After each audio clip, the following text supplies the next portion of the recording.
వీడియోలో diploma third semester వాళ్ళకి engineering mathematics 2 నుండి ఒక ప్రాబ్లం చూద్దాం. ఇక్కడ మీకు చెప్పే ప్రాబ్లం C20 రెగ్యులేషన్ వాళ్ళకి అక్టోబర్ నవంబర్ 2023లో 3 మార్క్స్ అడిగారండి. Evaluate integral x cube into log x into dx. Okay, మనకి చూడగానే ఫంక్షన్ ఎలా ఉంది, u into v into uv formula ఉంది కదా. బట్ ఏది ఏది v ఎలా తీసుకుంటామో అది దేని మీద డిపెండ్ అయి ఉంటుంది అంటే, మనకు ఒక రూల్ ఉంది కదా, ఐలెట్ రూల్ అని. ఐ అంటే ఏంటండి, ఇన్వర్స్ ట్రిగ్నోమెట్రీ, ఎల్ అంటే లాగరిథమిక్, ఏ అంటే ఆల్జీబ్రిక్, టీ అంటే ట్రిగ్నోమెట్రిక్, ఈ అంటే ఎక్స్పోనెన్షియల్. బట్ మనకి ఇక్కడ x cube into log x ఇచ్చారు కదా. ఎక్స్ క్యూబ్ ఏమవుతుంది అంటే ఆల్జీబ్రిక్ అవుతుంది. నెక్స్ట్ లాగ్ ఎక్స్ ఫంక్షన్ ఏమో లాగరిథమిక్ ఫంక్షన్ ఉంది. మనకున్న దానిలో ఫస్ట్ లాగరిథమిక్ ఉంది కాబట్టి లాగరిథమ్ అంటే లాగ్ ఎక్స్ కదా, అంటే లాగ్ ఎక్స్ని యూ అనాలి.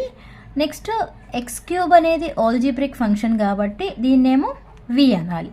ఓకే, దీన్ని విగా కన్సిడర్ చేసి మనం ప్రాబ్లం అనేది సాల్వ్ చేయాలి. ఓకే, మనకి ఫార్ములా ఏంటంటే ఇంటిగ్రేషన్ బై పార్ట్స్ ఫార్ములా ఉంది కదా. Integration by parts formula. Okay, integration by part formula ఏంటండి, integral uv dx equal to u into integral v into dx minus integral d by dx u integral v into dx మళ్ళీ మొత్తానికి whole dx plus c. Okay, ఇది formula మీకు integral uv formula. Same ఇప్పుడు మనకి ఏదైతే formula ఉందో ఆ ఫార్ములాలో ఇక్కడ మనం ఏది u అనుకుంటున్నాం ఏది v అనుకుంటున్నాం ఇక్కడ ఈ రూల్ని బట్టి చెప్పాను కదండి. ఓకే, దాన్ని బేస్ చేసుకుని ఈ ఫార్ములాలో సబ్స్టిట్యూట్ చేస్తే సరిపోతుంది. ఓకే, ఇప్పుడు ఇంటిగ్రల్ u ఏమన్నాము, లాగ్ ఎక్స్ అనుకున్నాము కదా, లాగ్ ఎక్స్ ఇంటూ v ఏమనుకున్నాము, ఎక్స్ క్యూబ్ అనుకున్నాం, dx ఈక్వల్ టు ఇప్పుడు ఈ ఫార్ములాని బట్టి రాసేయండి. u అంటే ఏంటి, ఇది u ఇది v కదా, u అంటే లాగ్ ఎక్స్ ఇంటిగ్రల్ v అంటే ఎక్స్ క్యూబ్ ఇంటూ ఏముంది dx ఉంది మైనస్ ఇలా బ్రాకెట్ పెట్టి మళ్ళీ integral d by dx u అని ఉంది కదా, u అంటే ఏంటండి లాగ్ ఎక్స్, మళ్ళీ ఇంటిగ్రల్ ఏముంది v ఉంది, v అంటే ఎక్స్ క్యూబ్ ఇంటూ dx మళ్ళీ మొత్తానికి dx ప్లస్ c. ఓకే, ఇప్పుడు ఇంటిగ్రేషన్ అప్లై చేయండి. లాగ్ ఎక్స్ ఇంటూ ఇదే ఫార్ములాలో ఉంది మనకి, integral x to the power of n into dx ఫార్ములాలో ఉంది కదా. అంటే ఏమని రాస్తాము, x to the power of n plus 1 by n plus 1 అని రాస్తాం కదా.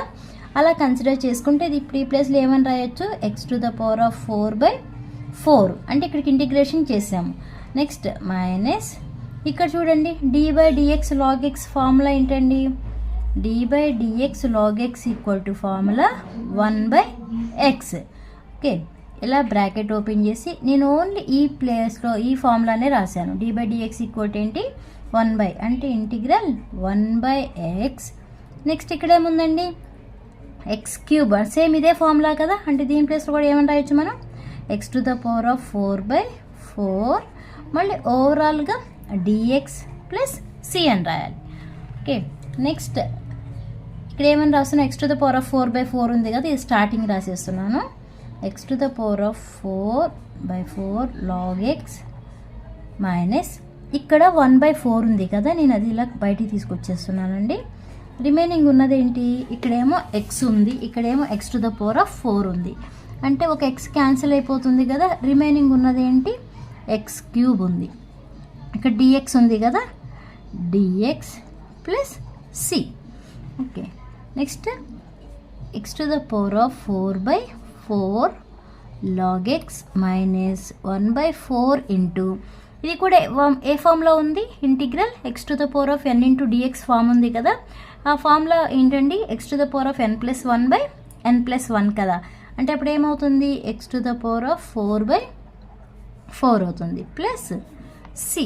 ఓకే, ఫైనల్గా ఆన్సర్ ఎలా రాస్తాము, x to the power of 4 by 4 log x minus x to the power of 4 by 4 4 16 కదా, 16 ప్లస్ సి.